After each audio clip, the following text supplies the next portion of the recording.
Welcome to Bite at a Time Books, where we read you your favorite classics one bite at a time. My name is Bree Carlile, and I love to read and wanted to share my passion with listeners like you. You can sign up for our newsletter at biteatatimebooks.com. You'll also find our new t-shirts in the shop, including podcast shirts and quote shirts from your favorite classic novels. Be sure to follow my show on your favorite podcast platform so you get all the new episodes. We're part of the Bite at a Time Books Productions Network. If you'd also like to hear what inspired your favorite classic author to write their novels, and what was going on in the world at the time, check out the Bite at a Time Books Behind the Story podcast, wherever you listen to podcasts. Today we'll be continuing Les Miserables by Victor Hugo. Chapter 2. Marius, emerging from civil war, makes ready for domestic war. For a long time, Marius was neither dead nor alive. For many weeks, he lay in a fever accompanied by delirium, and by tolerably grave cerebral symptoms, caused more by the shocks of the wounds on the head than by the wounds themselves. He repeated Cosette's name for whole nights in the melancholy loquacity of fever, and with the somber obstinacy of agony. The extent of some of the lesions presented a serious danger, the suppuration of large wounds being always liable to become reabsorbed, and consequently to kill the sick man under certain atmospheric conditions. At every change of weather, at the slightest storm, the physician was uneasy. Above all things, he repeated, let the wounded man be subjected to no emotion. The dressing of the wounds was complicated and difficult, the fixation of the apparatus and bandages by cerecloths not having been invented as yet at that epoch. Nicolette used up a sheet as big as the ceiling, as she put it, for lint. It was not without difficulty that the chlorated lotions and the nitrate of silver overcame the gangrene. As long as there was any danger, Monsieur Gillenormand, seated in despair at his grandson's pillow, was, like Marius, neither alive nor dead. Every day, sometimes twice a day, a very well-dressed gentleman with white hair, such was the description given by the porter, came to inquire about the wounded man and left a large package of lint for the dressings. Finally, on the 7th of September, 4 months to a day after the sorrowful night when he had been brought back to his grandfather in a dying condition, the doctor declared that he would answer for Marius. Convalescence began. But Marius was forced to remain for 2 months more stretched out on a long chair on account of the results called up by the fracture of his collarbone. There always is a last wound like that which will not close and which prolongs the dressings indefinitely, to the great annoyance of the sick person. However, this long illness and this long convalescence saved him from all pursuit. In France, there is no wrath, not even of a public character which 6 months will not extinguish. Revolts, in the present state of society, are so much the fault of everyone that they are followed by a certain necessity of shutting the eyes. Let us add that the inexcusable Gisquet order, which enjoined doctors to lodge information against the wounded, having outraged public opinion, and not opinion alone, but the king first of all, the wounded were covered and protected by this indignation. And with the exception of those who had not been made prisoners in the very act of combat, the councils of war did not dare to trouble anyone. So Marius was left in peace. Monsieur Gillenormand first passed through all manner of anguish, and then through every form of ecstasy. It was found difficult to prevent his passing every night beside the wounded man. He had his big armchair carried to Marius's bedside. He required his daughter to take the finest linen in the house for compresses and bandages. Mademoiselle Gillenormand, like a sage and elderly person, contrived to spare the fine linen, which allowed the grandfather to think that he was obeyed.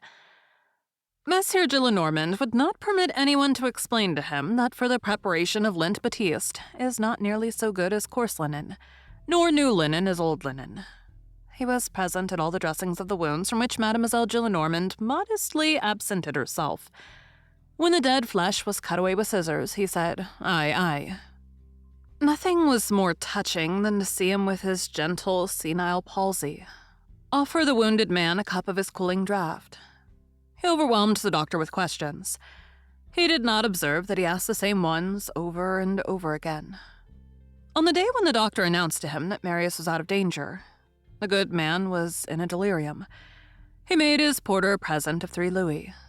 That evening, on his return to his own chamber, he danced a gavotte, using his thumb and forefinger as castanets, and he sang the following song. Jeanne est née au fougère, vrai nid d'une bergère, j'adore son jupon, fripon. Amour tu vis en elle, car c'est dans ce prunelle, que tu mets ton carquois, narquois. Moi je le chantais et jamais, plus que d'en même, Jeanne et ses 2 tétons, bretons. Then he knelt upon a chair, and Basque, who was watching him through the half-open door, made sure that he was praying. Up to that time, he had not believed in God. At each succeeding phase of improvement, which became more and more pronounced, the grandfather raved. He executed a multitude of mechanical actions full of joy. He ascended and descended the stairs without knowing why. A pretty female neighbor was amazed one morning at receiving a big bouquet. It was Monsieur Gillenormand who had sent it to her. The husband made a jealous scene. Monsieur Gillenormand tried to draw Nicolette upon his knees. He called Marius Monsieur le Baron. He shouted, "Long live the Republic!" Every moment he kept asking the doctor, is he no longer in danger? He gazed upon Marius with the eyes of a grandmother. He brooded over him while he ate. He no longer knew himself. He no longer rendered himself an account of himself. Marius was the master of the house. There was abdication in his joy. He was the grandson of his grandson. In the state of joy in which he then was, he was the most venerable of children. In his fear, lest he might fatigue or annoy the convalescent, he stepped behind him to smile. He was content, joyous, delighted, charming, young. His white locks added a gentle majesty to the gay radiance of his visage. When grace is mingled with wrinkles, it is adorable. There is an indescribable aurora in beaming old age. As for Marius, as he allowed them to dress his wounds and care for him, he had but one fixed idea: Cosette. After the fever and delirium had left him, he did not again pronounce her name, and it might have been supposed that he no longer thought of her. He held his peace precisely because his soul was there. He did not know what had become of Cosette.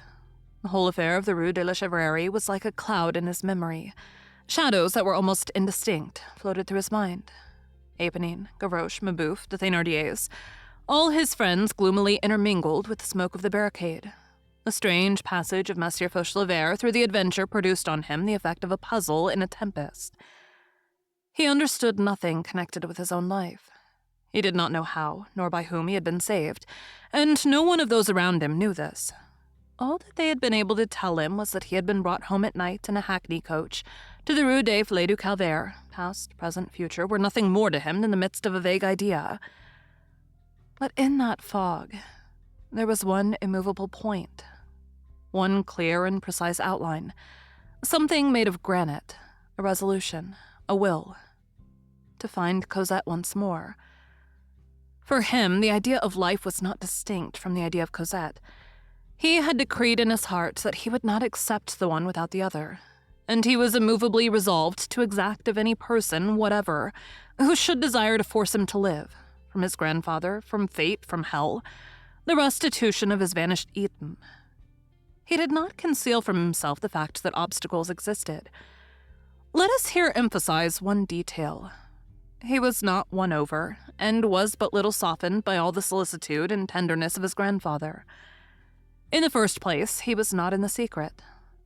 Then, in his reveries of an invalid, which were still feverish, possibly, he distrusted this tenderness as a strange and novel thing, which had for its object his conquest. He remained cold. The grandfather absolutely wasted his poor old smile. Marius said to himself that it was all right so long as he, Marius, did not speak, and let things take their course, but that when it became a question of Cosette, he would find another face, and that his grandfather's true attitude would be unmasked. Then there would be an unpleasant scene, a recrudescence of family questions, a confrontation of positions, every sort of sarcasm and all manner of objections at one and the same time: Fauchelevert, Copelevert, fortune, poverty, a stone about his neck, the future. Violent resistance, conclusion, a refusal. Marius stiffened himself in advance. And then, in proportion as he regained life, the old ulcers of his memory opened once more. He reflected again on the past. Colonel Pontmercy placed himself once more between Monsieur Gillenormand and him, Marius. He told himself that he had no true kindness to expect from a person who had been so unjust and so hard to his father. And with health, there returned to him a sort of harshness towards his grandfather. The old man was gently pained by this. Monsieur Gillenormand, without, however, allowing it to appear, observed that Marius, ever since the latter had been brought back to him and had regained consciousness, had not once called him father. It is true that he did not say monsieur to him, but he contrived not to say either the one or the other, by means of a certain way of turning his phrases. Obviously, a crisis was approaching. As almost always happens in such cases, Marius skirmished before giving battle, by way of proving himself. This is called feeling the ground. One morning it came to pass that Monsieur Gillenormand spoke slightingly of the convention, apropos of a newspaper which had fallen into his hands, and gave vent to a royalist harangue on Danton, Saint Just, and Robespierre. The men of '93 were giants, said Marius with severity. The old man held his peace and uttered not a sound during the remainder of that day. Marius, who had always present to his mind the inflexible grandfather of his early years, interpreted this silence as a profound concentration of wrath, augured from it a hot conflict, and augmented his preparations for the fray in the inmost recesses of his mind. He decided that in case of a refusal, he would tear off his bandages, dislocate his collarbone, that he would lay bare all the wounds which he had left, and would reject all food. His wounds were munitions of war. He would have Cosette or die. He awaited the propitious moment with the crafty patience of the sick. That moment arrived. Thank you for joining Bite at a Time Books today, while we read a bite of one of your favorite classics. Again, my name is Bree Carlile, and I hope you come back tomorrow for the next bite of Les Miserables. Don't forget, you can sign up for our newsletter at biteatatimebooks.com. And while you're there, check out our t-shirt shop. You can look in the show notes or on our website, biteatatimebooks.com, for the rest of the links for our show. We'd love to hear from you on social media. You can find us everywhere at Bite at a Time Books.